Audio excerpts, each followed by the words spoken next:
Jadi bagaimana masa depan dan harapan orang Papua bisa jadi presiden kalau di Indonesia saja cuma Jawa Tengah dan Jawa Timur yang jadi presiden. Oke. Orang Sunda yang 45 juta aja nggak bisa jadi presiden, apalagi daerah-daerah apalagi lain. Joko Widodo ini. Coba lihat ya, Jokowi pakai kapitalisasi Papua hanya untuk menjadi seorang presiden. Presiden itu kecil. Hanya untuk jadi bangsa Papua dikorbankan. Korbanin gimana maksudnya, Kak?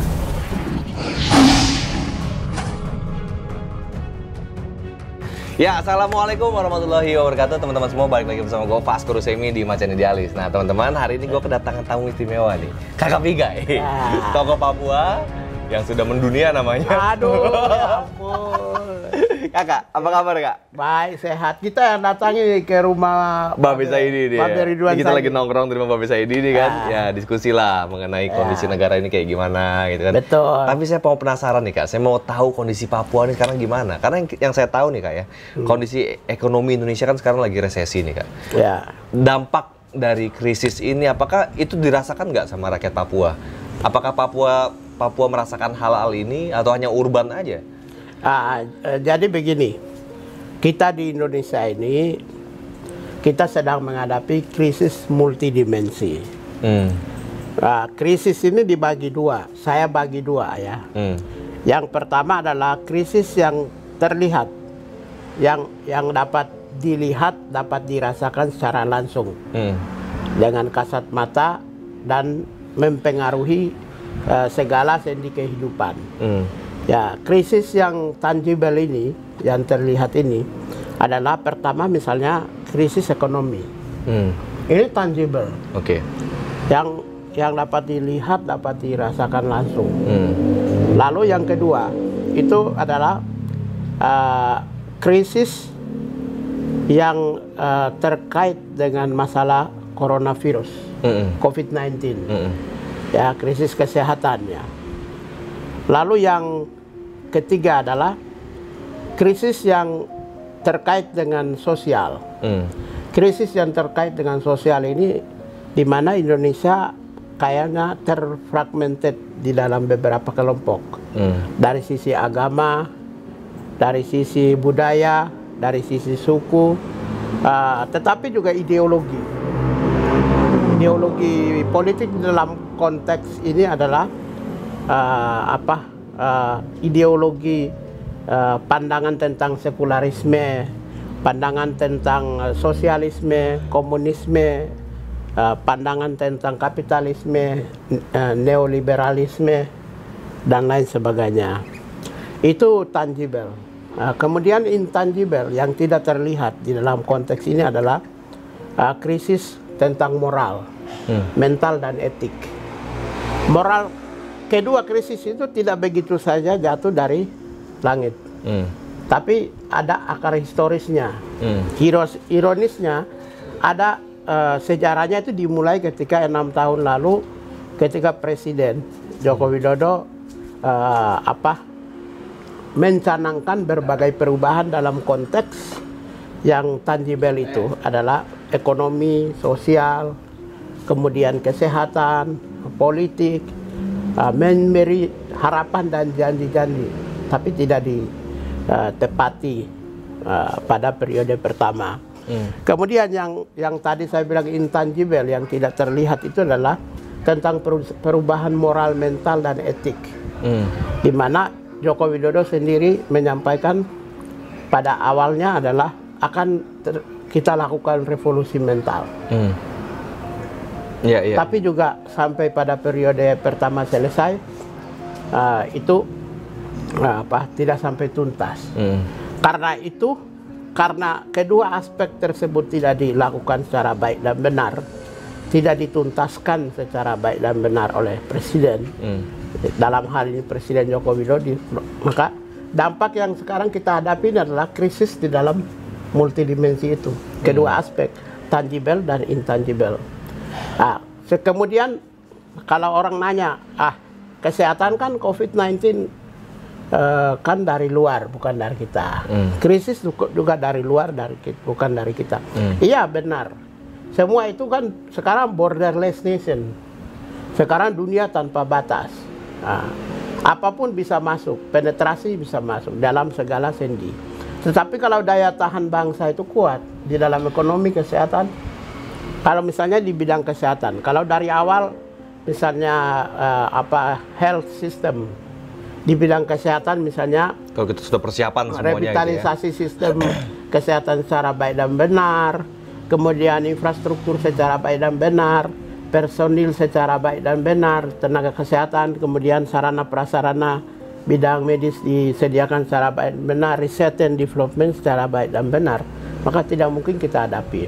Kemudian kaitkan dengan Papua tadi, dalam konteks suasana seperti begini, bangsa ini sedang di dalam situasi menghadapi, ibaratnya kita berada pada peak ya, titik kulminasi dalam konteks politik. Kita berada pada elevasi yang paling tinggi di dalam problem yang tadi saya sampaikan itu. Dalam suasana seperti ini, pemerintah pusat mengambil jalan penyelesaian masalah Papua dengan pendekatan security system, security approach, pendekatan keamanan, yang meninggalkan berbagai kasus-kasus pelanggaran hak asasi manusia di Papua. Kemudian yang kedua adalah pemerintah melakukan seakan-akan gini, berpandangan bahwa dengan politik pendudukan itu di Papua, masalah Papua akan diselesaikan. Misalnya kita buka lahan pertanian dalam jumlah yang besar, orang datang, kita drop. Kemudian kita buka pemekaran 10 provinsi, nanti orang kita datangkan. Kemudian misalnya kita menguasai sendi-sendi ekonomi di Papua supaya kita bisa mengontrol, kita menghadirkan kelompok civil society yang mungkin kompetensinya itu lebih hebat dari masyarakat lokal, kemudian masalah itu tidak akan bisa selesaikan masalah. Karena problem di Papua adalah problem yang nasionalisme di Papua itu tumbuh karena etnonasionalisme. Etnonasionalisme, oke. Yes. Itu tumbuhnya karena itu? Karena etnonasionalisme, nasionalisme etnik. Papua, Melanesia, kulit hitam, rambut keriting. Kok yang mana kakak nggak keriting rambutnya? Botak. Lagi rontok.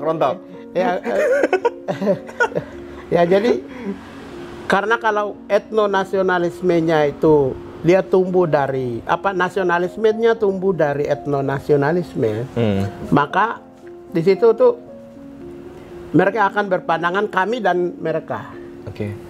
Kami dan yang mereka. Dimaksud adalah kami adalah etnik bangsa Melanesia, bangsa Papua yang berbeda dengan mereka bangsa Melayu, bangsa Malay dalam konteks etnik ya, etnologinya. Nah, secara antropologinya itu, antropologi ragawinya itu berbeda dengan Papua. Nah, semua negara di dunia yang etnik dan budayanya berbeda dengan negara nasional itu selalu potensi untuk pecah, potensi untuk muncul dan lahirnya sebuah negara baru. Seperti di waktu Yugoslavia pecah. Yugoslavia itu pecah karena etniknya berbeda-beda dengan negara nasional. Kemudian India pecah karena Bangladesh dengan Pakistan Islam berbeda dengan India, Hindus. Kemudian Rusia pecah karena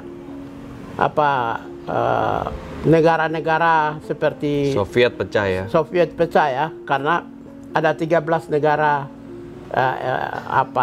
Kaukasia, 3 negara Kaukasia Selatan dengan beberapa negara yang berbasis Islam dan Samarkand dan etnik lain. Jadi di dalam konteks doktrin pertahanan itu, negara nasional dengan kekuatan alutsista militer itu akan selalu kalah ketika dia berhadapan dengan satu etnik suku yang lain. Oke. Karena apa? Penetrasi intelijen akan lemah. Tidak akan bisa mengalahkan satu etnik karena mereka merasa satu keluarga. Kalau negara nasional mau kasih pecah sosialnya, masyarakatnya juga akan sulit. Kemudian ideologi tentang kekitaannya itu akan muncul sebagai satu etnik. Kemudian mereka akan terjadi segregasi antara, misalnya dalam konteks ekonomi pasti akan tersegregasi, dalam konteks penghayatan kepercayaan secara adat juga, adat istiadat, penganut kepercayaan adat juga akan tersegregasi, nilai budaya juga tersegregasi, kemudian pandangan hidup juga tersegregasi, dan pandangan politik juga tersegregasi. Apalagi dalam suasana, itulah sebenarnya yang tadi saya jelaskan adalah labilitas integrasi nasional itu selalu muncul ketika negara nasional berhadapan dengan satu suku. Nah, problem paling utama adalah suku tersebut pasti akan mencari untuk meningkatkan identitasnya supaya melawan negara nasional. Nah, ketika negara nasional tidak mengalami perubahan tentang cara pandang bangsa dan negara, bahkan misalnya muncul, maksudnya gimana? Tidak mengalami perubahan apa maksudnya? Misalnya ketika pimpinan nasional itu misalnya muncul Java sentris, etnik sentris, kelompok sentris, tirani mayoritas, kemudian justru dia juga mendrive cara pandang etniknya, cara pandang ideologinya, cara pandang nilainya, budayanya. Lalu dia penetrasi budayanya ke semua suku-suku, apalagi suku tersebut. Maka tidak akan bisa ada titik temunya. Loh, jadi maksud kakak contohnya, contoh konkretnya, apakah betul ada sekarang misalnya ada etnik sentris saat ini yang terjadi, Kak? Iya, gini. Ketika kan gini, Papua itu satu suku sendiri, ya, satu kelompok sendiri, satu budaya sendiri. Kemudian ketika di Jakarta itu pun pimpinan nasional, presiden, wakil presiden, DPR, Panglima TNI, Kapolri, semua itu didominasi oleh tirani mayoritas. Kemudian ada suku-suku lain yang tidak mendukung. Jadi labilitas etniknya itu di negara nasional atau pusat pemerintahnya itu justru labilitasnya muncul, etnosentrisnya muncul, agama sentrisnya muncul, sukuismenya muncul. Maka ya, jadi terjadi bagaimana bisa masalah Papua itu bisa diselesaikan? Kan orang Papua tinggal tanya aja, bagaimana kamu bisa memimpin Indonesia sedangkan 75 tahun Jawa yang selalu menjadi presiden. Oke, 75 tahun Jawa jadi presiden. Ada sih, Kak, pernah yang apa yang orang Papua di bisa luar Jawa harapkan? ada, Kak? Orang Minang pernah jadi presiden, Kak? Ya, pernah. itu kan Mr. Asaat, Sarapin Perwakilan Negara, Megawati, orang Minang. Itu kan kecelakaan sejarah. Iya. Jadi ini ditanya orang Papua, bagaimana kamu bisa memimpin kami? Ketika kamu saja 75 tahun cuma Jawa saja yang memimpin Indonesia. Itu ada kecemburuan sosial di situ. Jadi pertanyaan dari Papua ini dijawab dulu di Jakarta bahwa oh tidak, kami Indonesia, kami NKRI. Iya. Karena yang jadi presiden itu ada orang Minang, ada orang Batak, ada orang Sulawesi, orang Betawi, iya, orang Sunda. Iya. Jadi bagaimana masa depan dan harapan orang Papua bisa jadi presiden kalau di Indonesia saja cuma Jawa Tengah dan Jawa Timur yang jadi presiden.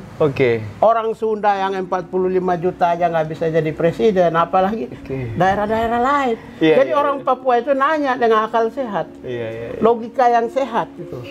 Bagaimana kami itu bisa ada posisi dan tempat di negara ini kalau kamu saja masih tirani mayoritas. Jadi menurut kakak tidak mungkin Natalius Pigai akan jadi presiden? Ya, saya kan harus realistis. Kecuali kayak gini, yang benar itu Jawa Tengah, Jawa Timur presiden, 75 tahun. Berikut Sunda. 45. Sunda belum pernah kayak? Belum pernah. Sumatera. Melayu. Sulawesi. Ya Kalimantan. Baru kami ini bisa hitung realistis bahwa Natalis bisa jadi presiden gitu. Kamu aja belum, berarti di dalam negara ini masih diskriminatif. Jadi orang Papua itu masih nanya, apakah ada harapan orang Papua di dalam negara ini? Apalagi Jokowi Dodo ini. Coba lihat ya, Jokowi pakai kapitalisasi Papua. Untuk menjadi seorang presiden. Presiden itu kecil. Hanya untuk jadi bangsa Papua dikorbankan. Korbanin gimana maksudnya, Kak? Dalam kampanye periode pertama kedua. Apa yang mana? Ya, Korbanin mama-mama Papua, pasar mama-mama. Bahwa Papua saya akan datang bangun. Itu kan. Tapi kan Jokowi yang presiden yang paling sering datang ke Papua. Terakhir dia korbanin Freeport. Oke, Freeport. Yang negosiasi 51% itu. Beli aja kagak. Di Amerika, Freeport itu Amerika masih bayar 80-an%. Masih. Bener, Kak? Ya iyalah. Masih nggak? Ya, tadi kan kita udah dulu kalau Gus Dur mau ambil Freeport 3% aja, Henry Kissinger ke Indonesia. Oke, iya. Mengancam Gus Dur jatuh. Iya. Coba 51%, emang bisa nggak Jokowi jadi presiden? Nggak bisa. Tapi buktinya kan jadi kemarin. Ya itu karena ya kemarin kan itu karena dia menipu rakyat Indonesia. Seakan-akan saya beli Freeport, seakan-akan coba tunjukin bayar pajak. Kalau di dunia ini pemilik itu ditunjukkan dengan kamu bayar pajak berapa. PT Freeport Indonesia itu bayar, Jakarta Indonesia bayar pajak berapa sekarang? Hari ini, setelah kita beli. Kalau masih hanya 5-10%, masih 80-an% dibayar oleh Amerika, Freeport McMoran, berarti kamu bohong. Itu loh, jadi bagaimana orang Papua itu bisa menganggap kamu bapak, kami pemimpin kami, kamu orang hebat, kamu luar biasa, sedangkan kamu aja tidak mampu menunjukkan bahwa Indonesia Bhinneka Tunggal Ika itu betul-betul secara nyata bisa diwujudkan. Tapi kan gini loh, Kak, kemarin waktu itu kan yang kalau saya nggak salah ingat nih, Kak, ya, kemarin juga banyak tokoh-tokoh Papua, raja-raja Papua katanya kan datang ke istana. Itu gimana tuh, Kak? Dan mereka katanya mendukung Jokowi. Itu raja Papua yang kumpul di satu kampung di Jayapura. Hah? Jadi Raja Papua yang kumpul di satu kampung. Kalau begini, kalau kami Papua 10 orang dari tempat yang sama, kampung yang sama, semua pakai apa namanya? Mahkota semua kan dianggap nggak raja. Gimana? Oke. Jadi itu nggak mewakili rakyat Papua? Di Papua itu tidak ada raja. Ada 5 tipologi kepemimpinan di Papua. Yang pertama adalah the rich man, orang kaya, istri banyak, ternak banyak. Macam Kakak lah ya? Saya kan nggak punya istri. Oh, nggak punya istri? Jangan begitu dong. Sekalian promo nggak punya istri. Jangan begitu. Masih single nih, benar nih, Kak? Masih single nih? Jangan begitu dong, bro. Iya. Terus yang kedua rich man, yang kedua spokesman, pandai bicara. Iya. Lalu yang ketiga itu the eldest man, orang yang dituakan. Lalu yang keempat informal leaders. Mungkin berasal dari keluarga yang secara turun-temurun berada. Lalu yang berikut itu formal leaders. Jadi tidak ada sistem power system di Papua, sistem kerajaan di Papua tidak ada. Tapi mereka itu disebut misalnya decision making leaders. Jadi pimpinan pengambil keputusan. Pimpinan adatnya. Terus ada pertanyaan nih, Kak. Kemarin kan heboh nih di perwakilan kita di PBB, itu rame tuh, ada seorang wanita yang akhirnya marah-marah ke perwakilan dari negara Vanuatu. Dan ini pembahasannya mengenai Papua nih, Kak. Tanggapan Kakak Pigai mengenai hal ini gimana? Ini kan human right ya. Kalau soal politik saya tidak masuk karena saya bukan orang politik ya. Saya selalu human right and human right. Jadi saya kecewa dengan Ibu Menteri Luar Negeri ya. Yang pertama dia menunjuk anak kecil yang penuh emosional. Lalu yang kedua memilih bahasa yang tidak profesional. Lalu gak profesional gimana, Kak?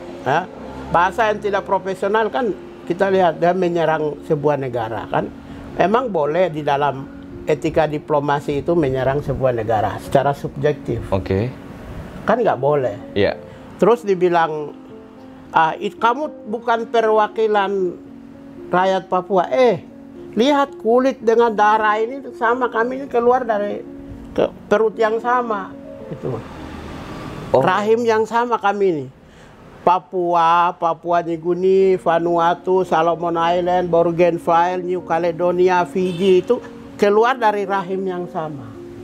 Oke. Satu ras ini, Kak? Iya, satu keluar, bukan ras. Tidak perlu ras, ini keluarga rahim yang sama. Oke. Ya seperti orang Melayu. Iya. Melayu misalnya dari orang dari Riau dengan orang dari Malaysia, kemudian orang Betawi, kemudian orang dari Singapura, pemilik tanah adatnya, tuan tanahnya. Satu keluarga ini kan satu keluarga. Iya, jadi Melayu. Pertanyaannya, kamu orang Batak, bagian dari Melayu, kok kamu menuduh keluarganya yang sana dianggap bukan keluarga? Emang kamu tahu dari mana? Coba deh, DNA ini kan sama semua. Saya kira ini orang ketawa karena ini kan PBB ini kan intelektual semua. Ada orang Australia yang mengerti tentang antropologinya, orang New Zealand yang mengerti tentang orang Filipina yang mengerti kawasan negara-negara yang mengelilingi Samudra Pasifik itu mengerti tentang Papua, Vanuatu, Papua New Guinea. Jadi ini semua satu budaya, namanya Melanesia. Melanin itu dalam bahasa Yunani disebut hitam. Jadi aquatic zone, aquatic island. Aquatic island itu terdiri dari negara-negara Melanesia, Mikronesia, dan Polinesia. Polinesia itu kayak orang NTT, orang Maluku yang rambut dibilang Melayu juga susah, dibilang kulit hitam juga susah, ya kayak gitu Polinesia. Jadi apa tanggapan orang-orang Papua, Kak, mengenai hal ini? Jadi kalau itu yang pertama ya, yang tadi saya bilang ada beberapa bahasa yang kurang etis. Yang kedua itu adalah Ibu Menteri Luar Negeri mengambil bahasa bahwa kamu urus hak asasi manusia di negaramu dan dunia. Ya, dia urus dunia, yang masalah HAM dunia Papua punya itu dia urus dunia. Nah, jadi kita bahasa yang kita ambilnya yang bahasa yang ambil itu saya kira tidak profesional. Lalu yang berikut kalau saya menilai setelah pasca dia membela diri di Amerika di PBB, Dewan HAM PBB, lalu pulang Indonesia, buzzer muncul. Dan buzzer ini kan juga buzzer yang dibuat oleh istana, oleh pemerintah. Sama juga garis politiknya sama. Saya nggak yakin orang buzzer yang Islam itu berpikir Islam itu yang oposisi yang mayoritasnya Islam itu mereka sangat rasional. Saya nggak mikir, nggak yakin saya. Ini buzzer yang terorganize. Nah, baru bilang monyet, gorila, hitam, rasisme keluar kan. Berarti orang Papua, aktivis Papua, termasuk Natalius Pigai yang sering mengucapkan ada rasisme di Indonesia, ternyata evidence of racism, bukti rasismenya itu ditunjukkan dengan yang kemarin itu. Jadi maksudnya orang-orang Papua itu merasa terwakili oleh suaranya dari Vanuatu gitu? Ya bukan. Selama ini kan saya biasa bilang ada rasisme. Kami Papua rasisme. Sampai orang Papua banyak yang korban rasisme. Mungkin di dunia itu kan banyak yang tidak tahu bahwa memang di Indonesia itu ada rasisme. Tetapi syukur kepada Tuhan ya. Kemarin dengan munculnya buzzer menyerang Vanuatu, itu mereka tunjukkan bahwa memang negara ini ada rasisme. Tunjukkan. Jadi itu menguntungkan orang Papua untuk berkampanye bahwa Indonesia ada rasisme. Jadi bukan tunjukkan. Inilah menurut saya Babel Ridwan bilang politik diplomasi hari ini kan berubah. Dulu profesional, sekarang provokator. Masa diplomat hadir sebagai provokator? Ya ilah. Kayak abal-abal gitu ya. Oh gitu, iya. Kan diplomat. Ya kalau kita belajar, nggak usah deh kita praktek diplomasinya. Belajar tentang hukum internasional, tentang diplomasi. Pelajaran-pelajaran itu penuh dengan etika dan penghormatan antar negara. Oke. Di samping, tapi penghormatan antar negara itu bisa diabaikan kalau terjadi persoalan agama, persoalan kemanusiaan. Jadi kalau Erdogan suka kritik Barat tentang Palestina, tentang Islam di Indonesia, tentang Islam di negara lain, itu humanitarian intervention. Jadi kalau humanitarian intervention, lo jangan bilang kamu urus negaramu, kamu urus bangsamu. Di PBB itu ditanya pendeta yang ditembak mati itu, bagaimana? Lo jelasin. Ya mohon maaf kami salah tembak, tapi kami lagi sedang proses akan lakukan penyelidikan, akan turun tim. Memang mungkin itu masih belum pasti siapa yang menembak. Begitu loh. Wong ditanya pertanyaan sederhana, jawabnya maki-maki. Babe ya? Nanyanya sederhana. Iya. Lo bunuh pendeta kemarin mati. Karena pendeta itu tertembak, itu bahaya, Pak. Maksudnya? Negara-negara kuat di dunia itu orang Kristen. Oke.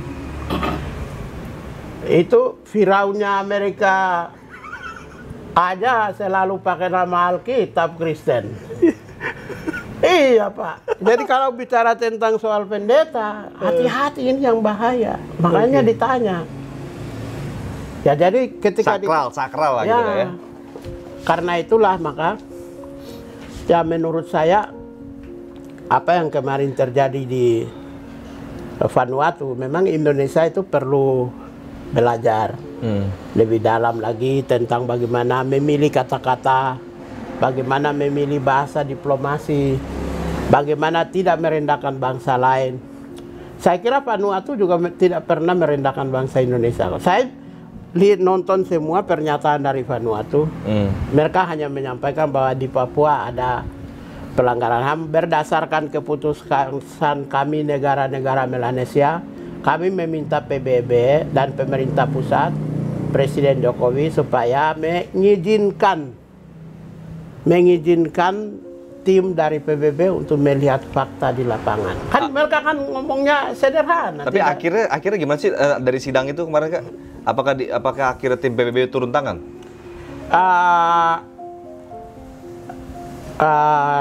Resolusi mereka kan pasti mungkin menghimbau. Nanti kemarin sebelumnya sudah. Oke. Kurang lebih 18 aspek catatan yang diberikan oleh PBB kepada Indonesia untuk memberi jawaban. PBB kan bertanya biasanya. Dimulai dengan bertanya, bukan menjas. Apakah betul ini? Kami mohon penjelasan. Apakah di bidang agama ini? Mohon penjelasan. Apakah bidang pembunuhan ini? Mohon penjelasan. Jadi Indonesia tinggal menjawab. Kemudian masalah tersebut kalau diangkat lagi terus-menerus, maka atau negara lain mengangkat, maka mereka bisa meminta untuk timnya turun. Ya karena itu kalau bicara tentang, saya ditanya tentang Vanuatu dengan Indonesia kemarin, menurut saya negara boleh kecil tapi dia menunjukkan dirinya itu lebih memahami tentang diplomasi. Saya tidak membela Vanuatu, tapi dalam konteks human rights, saya juga bicara dengan tadi Babe yang mengerti tentang diplomasi Indonesia dari zaman Soekarno, zaman Soeharto, B.J. Habibie, Gus Dur sampai hari ini ya. Sejarahnya. Sekarang kita sudah mengalami degradasi yang tajam. Terus yang kedua, Indonesia juga hati-hati karena Vanuatu itu punya komunitas-komunitas yang kuat juga, banyak itu. Maksudnya? Yang pertama Melanesia, yang kedua itu Pacific Island Forum. Lalu yang ketiga yang lebih besar lagi adalah dia British Commonwealth of Nations. Rajanya itu Inggris. Wow. Jadi ya, wow. Di PBB kan dia bilang, di PBB kamu boleh 17.000 pulau, 270 juta penduduk. Tapi di PBB itu cuma hitung satu suara. Ente satu suara, gue juga satu suara. Sama-sama satu suara. Sama-sama satu suara. Iya. Iya, jadi gitu. Kalau dalam konteks Vanuatu dengan Indonesia, mereka tunjukkan Vanuatu sebenarnya dia menganggap diri negaranya boleh kecil, tapi dia menganggap dirinya lebih kuat, powerful. Karena backupnya di belakang Vanuatu tuh. Ya Australia. Inggris. Jauh-jauh, New Zealand, Australia. Inggris. Iya, negara-negara Pasifik itu. Pasifik Selatan itu. Tapi Vanuatu kan bukan negara kaya, Kak. Bukan negara kaya. Negara kaya, tapi dia masuk dalam 4 negara tingkat kebahagiaan tertinggi. Happiness Index-nya dia nomor 4. Tinggi ya. Happiness Index-nya nomor 4 di dunia. Bahagia dia ya, walaupun nggak kaya tapi hidupnya bahagia ya. Dia kaya tidak, dia tetap kaya. Iya. Dia punya sumber daya alam dasar laut juga banyak, pemandangan pariwisata juga banyak. Dia punya tambang juga ada di Vanuatu. Jadi kalau happiness index, kalau sebuah negara itu endingnya kan kebahagiaan. Kalau pasti tidak berbahagia, ngapain bernegara? Kita di Indonesia ini lebih banyak tidak berbahagia. Kalau dia happiness index nomor 4 di dunia. Jadi ini Kak, kalau bangsa Papua dari rakyat Papua sendiri, itu sebenarnya ujungnya apa sih yang diharapin sebenarnya Kak? Jadi gini, kalau intinya dulu, tuh apa sih Kak? Ini saya jujur boleh, saya jujur ya. Tapi saya tidak masuk politik ya, jangan lihat saya dari sisi perspektif politik. Saya ngomong aja berbasis pada hasil kajian LIPI, supaya tidak menganggap variabel saya variabel baru. Ini berdasarkan variabel LIPI aja. Dari 4 variabel itu, yang pertama tentang pembangunan, diskriminasi, pelurusan sejarah, keadilan ya. Dari yang 4 variabel yang ada itu, kalau variabel ekonomi itu sudah berakhir sebelum tahun 2000. 2000-2005 lah. Papua dulu kan gitu. Ya sudah, Papua konflik karena ketidakadilan.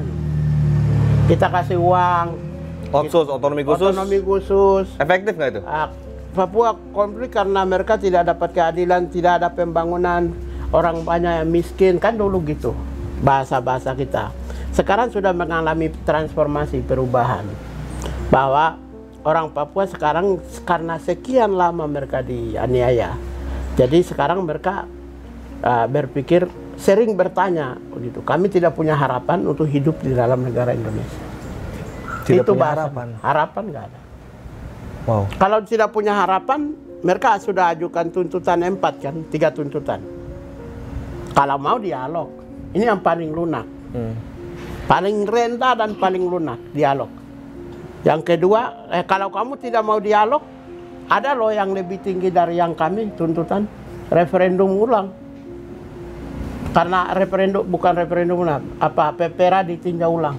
PPRA ditinjau kembali. Yang kedua, dialog ini yang paling lunak ini. Oke. Kemudian yang kedua, orang Papua minta PPRA ditinjau ulang. Lalu yang ketiga, mereka meminta referendum. Wow. Ini yang agak tinggi. Iya. Yang paling lebih tinggi dari itu adalah, kami dulu Soekarno sendiri yang bilang kami sudah merdeka. Ya udah, pengakuan aja. Jadi ada 4 tuntutan orang Papua. Jadi jangan anggap dialog itu yang paling tinggi. Orang Papua meminta dialog itu yang paling terlunak. Karena selain dialog, mereka meminta, ya sudah kalau tidak mau dialog, kami meminta PPRA ditinjau ulang karena tidak sesuai dengan standar. Lalu yang berikut referendum. Lalu yang berikut pengakuan yang dulu negara kami sudah merdeka. Ada DPR, ada uang. Ya. Wong Soekarno sendiri bilang bubarkan negara Boneka Papua, berarti negaranya sudah ada.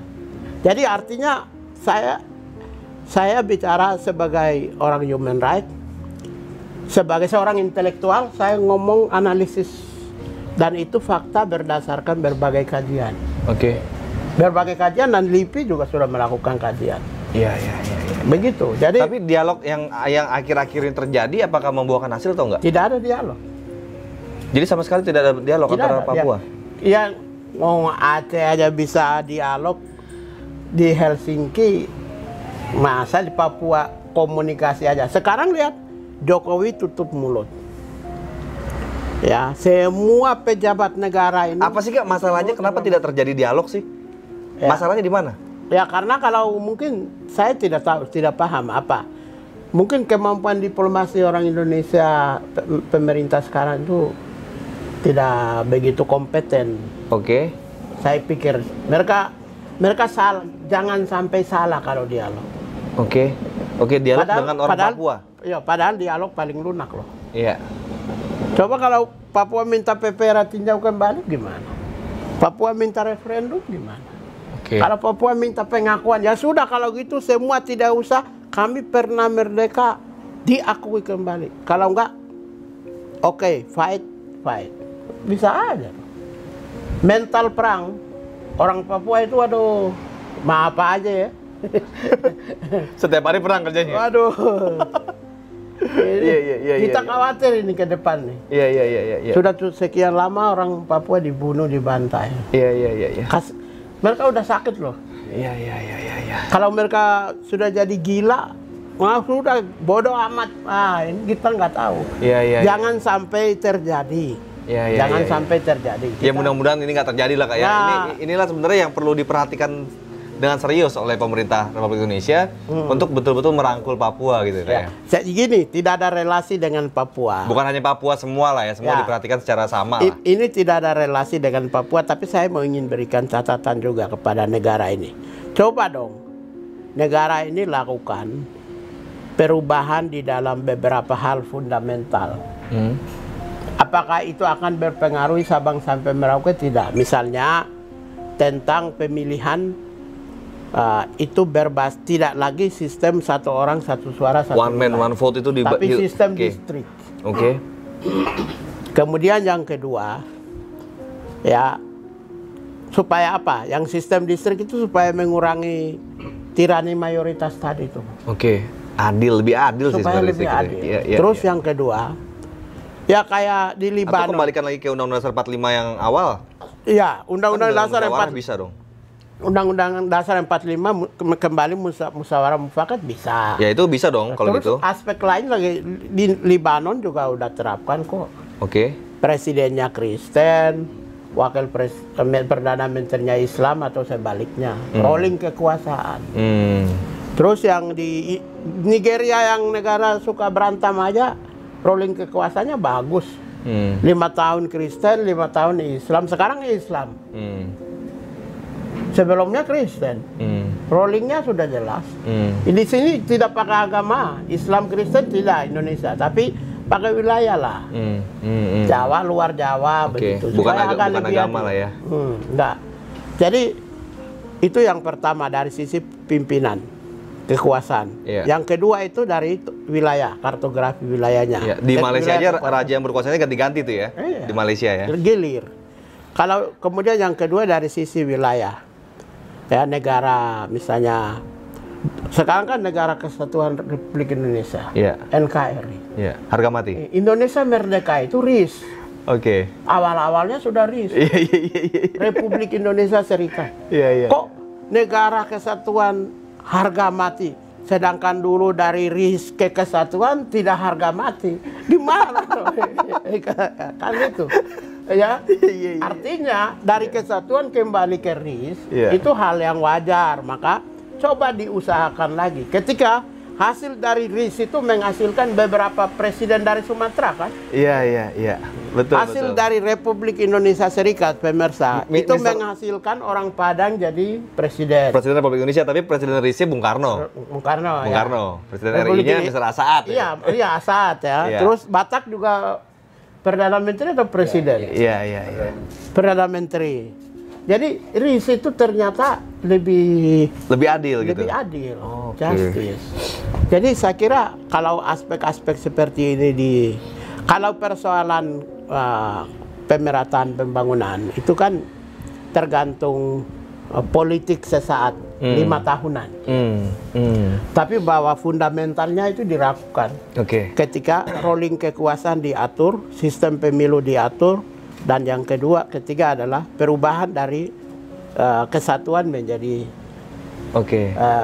federal. Saya pikir itu persatuan atau persatuan. Atau tinjau kembali pola pemilihan pemimpin di negara kita ini.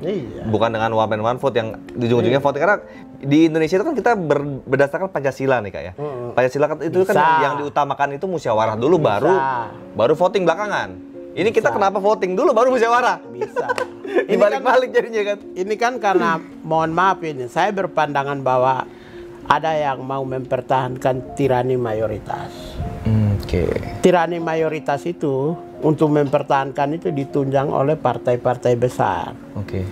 Partai-partai besar itu merancang undang-undang yang berorientasi pada popular vote, one man one vote one value system, supaya mereka tetap bertahan. Jadi kalau orang nggak populer nggak bisa jadi presiden nggak? Nggak bisa. Orang nggak punya uang nggak bisa jadi presiden nggak?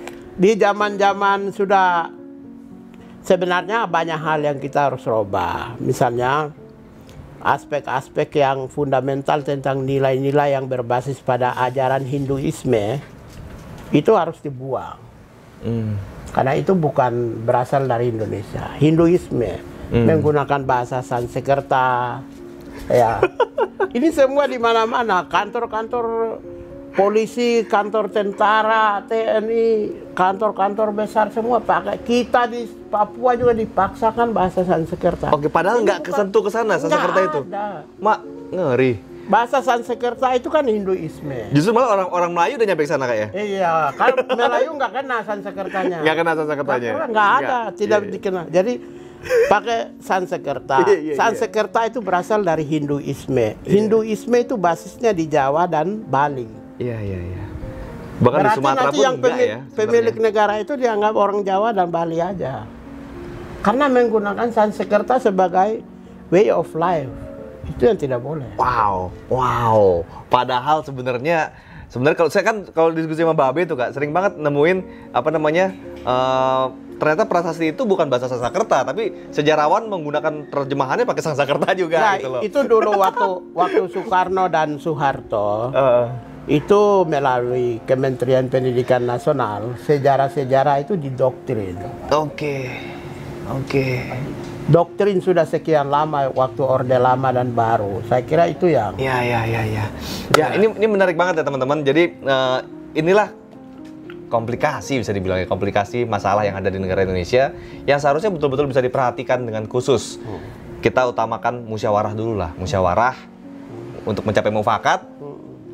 Jangan ujung-ujungnya kita diadu dengan voting. Voting ini bikin berantem Kak, voting itu Kak. Pasti bikin berantem. Jadi kebelah nih kayak kemarin Pilpres gitu aja ujungnya voting kan Kak, berantem. Tapi kalau musyawarah ditamakan, ya mungkin sekarang gilirannya misalnya orang Manado jadi presiden gitu misalnya gitu kan Kak ya. Misalnya orang Kalimantan jadi presiden sekarang.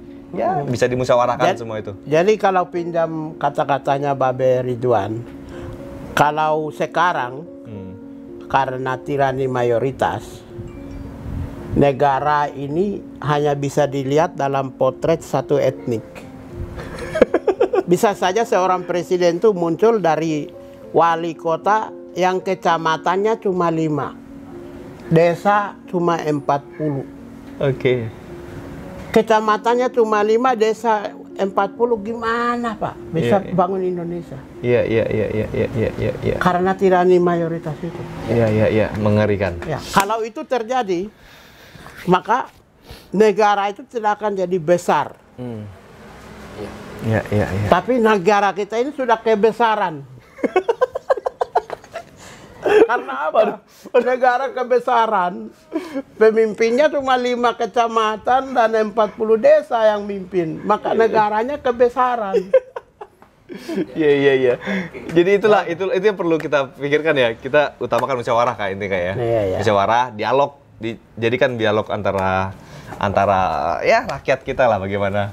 Yang penting ingat ya, kalau pemimpinnya cuma 5 kecamatan berasal dari 40 desa, baru presiden, negaranya kebesaran, bukan negara jadi besar. Itu kuncinya. Teman-teman, pastiin lo share video ini ke seluruh sosial media kalian dan jangan lupa klik tombol subscribe-nya, tombol loncengnya biar lo terus update di Macan Idealis.